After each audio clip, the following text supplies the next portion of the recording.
కంటికి కాపలాగా రక్షణగా ఉండే కనురెప్పే సమస్యలు తెచ్చిపెడితే అంతకు మించిన ఆవేదన మరొకటి ఉండదు. గర్భంతో ఉన్నప్పుడు కొంతమందిలో ఇలాంటి పరిస్థితే కనిపిస్తూ ఉంటుంది. గర్భంలో పెరుగుతున్న బిడ్డకు రక్షణ కవచంగా ఉండే ప్లాసెంటా అనే మాయ కొన్ని సందర్భాల్లో సమస్యల్ని తెచ్చిపెడుతూ ఉంటుంది. నెలలు నిండుతున్న కొద్దీ కిందకి జారిపోతూ ఇటు కాపోయే అమ్మకు అటు పుట్టబోయే బిడ్డకు లేనిపోని సమస్యగా మారుతూ ఉంటుంది. ఈ నేపథ్యంలో మాయ కిందకు చేరడానికి కారణాలు, పరిష్కార మార్గాల గురించి ఇప్పుడు తెలుసుకుందాం.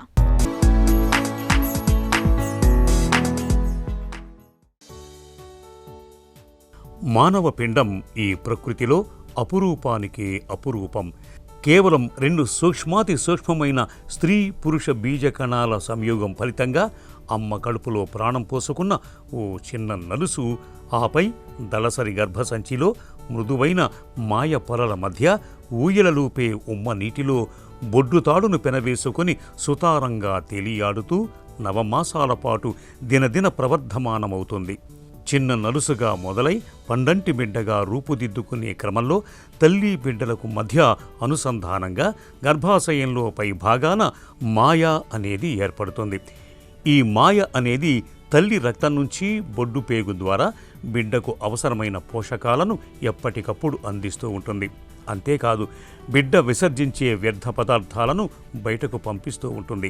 ఇంత ప్రాధాన్యం ఉన్న మాయ ఒక్కోసారి గర్భసంచి ముఖద్వారానికి అడ్డంగా వస్తూ సమస్యలకు కారణమవుతూ ఉంటుంది. ప్లాసెంటా ప్రీవియా అనే ప్రాబ్లమ్ ఎప్పుడైతే మనకి ప్రెగ్నెన్సీలో మాయ కిందకి ఉంటుందో దానిని మనం ప్లాసెంటా ప్రీవియా అంటాము. అది మీకు ఒక 4 రకాలుగా ఉంటుంది. టైప్ 1, 2, 3 and 4 అని అంటాము. బట్ టైప్ 1, 2 అనేది మైనర్ ప్లాసెంటా ప్రీవియా. అంటే మనకి గర్భసంచిలో యూట్రస్ ముఖద్వారం మీద ప్లాసెంటా ఉంటే అది ప్లాసెంటా ప్రీవియా అంటాం. జనరల్లీ బేబీ కిందకుండి మాయ పైకి ఉంటుంది, ప్లాసెంటా పైకి ఉంటుంది. ఈ ప్లాసెంటా ప్రీవియా కేసెస్లో మాయ కిందకుండి బేబీ పైకి ఉంటుందన్నమాట. కాకపోతే ఈ ప్లాసెంటా ప్రీవియా డయాగ్నోసిస్ కూడా మనము 20 వారాల స్కాన్ అప్పుడు, అనామలీ స్కాన్ అప్పుడే మనం టీఫా స్కాన్ అంటాం కదా, ఆ స్కాన్లోనే మనకు తెలుస్తుంది అనమాట. ఈ ప్లాసెంటా ప్రీవియాలో మైనర్ ప్లాసెంటా ప్రీవియా ఒకటిను, మేజర్ ప్లాసెంటా ప్రీవియా ప్రాబ్లమ్స్ ఉంటాయి.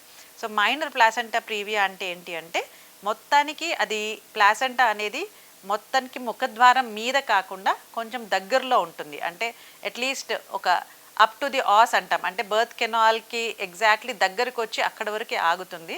అది మైనర్ ప్లాసెంటా ప్రీవియా. ఎప్పుడైతే బర్త్ కెనాల్ని మొత్తంగా కవర్ చేస్తుందో దానిని మేజర్ ప్లాసెంటా ప్రీవియా అంటాము.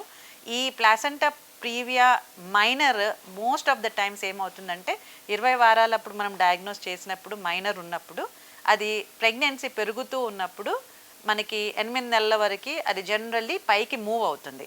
ప్లాసెంటా ప్రీవియా మేజర్ అనే కేసు మాత్రము మోస్ట్ ఆఫ్ ద టైమ్స్ అది అలా ప్లాసెంటా ప్రీవియా లాగానే మిగిలిపోతుంది.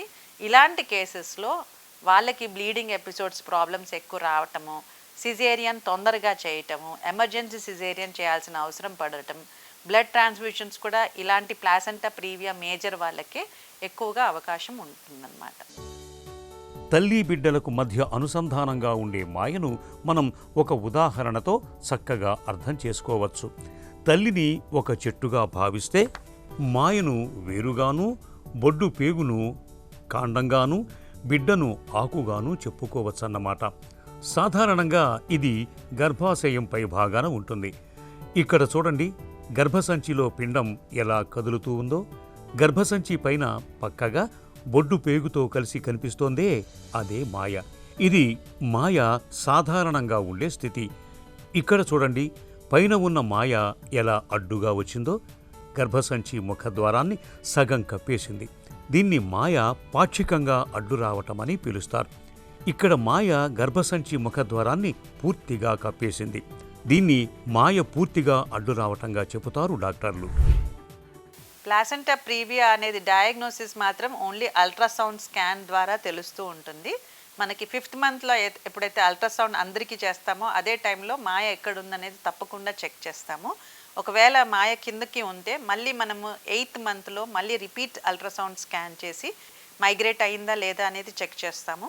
ఒకవేళ 8th మంత్లో ప్లాసెంటా ఇంకా మూవ్ అవ్వలేదు, అది కిందకే ఉంది అన్నప్పుడు మనము దాంట్లో అల్ట్రాసౌండ్లో కొన్ని ఫీచర్స్ మాకు తెలుస్తూ ఉంటాయి. ఒకవేళ అది పర్క్రీటా అంటాం, అంటే అతుక్కొని ఉందా లేదా యూట్రస్ మజిల్కి అనే దానికి ఒకవేళ మాకు అది డౌట్గా ఉంటే ఒక్కొక్కసారి మనం ఎంఆర్ఐ కూడా చేయాల్సిన అవసరం పడుతుంది.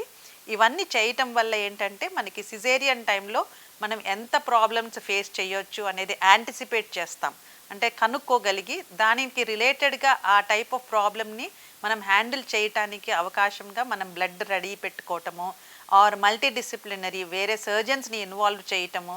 ఒక్కొక్కసారి యూట్రిన్ ఆర్టరీ ఎంబోలైజేషన్ అంటాం, అంటే బ్లడ్ లాస్ ఎక్కువ అవ్వకుండా మనము బ్లడ్ సప్లై ఫస్ట్ ఇనీషియల్గా తగ్గించి బేబీని డెలివరీ చేసి ఇమీడియట్గా బ్లడ్ సప్లై తగ్గించి బ్లడ్ లాస్ అవ్వకుండా చూసుకొని వాళ్ళకి బ్లడ్ ట్రాన్స్ఫ్యూషన్ అవసరం లేకుండా చూడగలిగే పరికరాలు ఈ మధ్యకాలంలో వచ్చాయి. కాబట్టి ఇలాంటి కేసెస్ ఎప్పుడు కూడా హయ్యర్ సెంటర్స్లో మల్టీ డిసిప్లినరీ టీంలో ఉన్నప్పుడు మీరు డెలివరీస్ అక్కడ ప్లాన్ చేసుకోవడం చాలా అవసరం.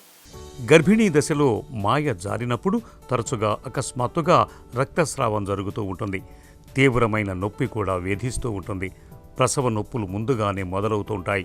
గర్భసంచిలో బిడ్డ అడ్డం తిరిగే ప్రమాదమూ ఉంటుంది.